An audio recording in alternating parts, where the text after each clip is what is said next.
బంగ్లాదేశ్‌కి భారతదేశం ఒక గట్టి షాకే ఇచ్చింది. ఏదైతే కావాలని అక్కడ మత మూర్ఖత్వంతో మూఢత్వం పెరిగిపోయి హిందువుల్ని ఏదో జేసేస్తాం, భారతదేశాన్ని ఏదో జేసేస్తాం, భారతదేశాన్ని అంతం జేసేస్తాం అంటే పాకిస్తాన్‌లోని కొంతమంది ఉన్మాదులు ప్రగల్భాలు పలికినట్టు ఇక్కడ గూడా ప్రగల్భాలు పలకడం ఒక ఎత్తైతే, మన రాయబార కార్యాలయం దగ్గర అత్యుత్సాహం ప్రదర్శించినటువంటి వేళ, దాడులకే తెగబడినటువంటి వేళ ఆగ్రహించిన భారతదేశం అక్కడ ఉన్నటువంటి 2 రాయబార కార్యాలయాలను మూసివేస్తున్నట్టు ప్రకటించింది.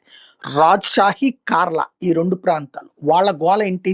భారతదేశంలోకి ప్రవేశించడానికి వీసాలని నిరాకరిస్తున్నారు.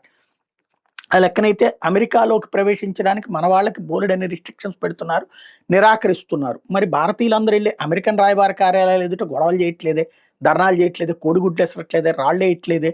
మన దేశంలోకి ఎవరిని రానియాలి, ఇప్పుడు అమెరికాలోకి ఎవరిని రానియాలో వాడి డెసిషన్. అట్లాగే ఇండియాలోకి ఎవరిని రానియాలో మన డెసిషన్.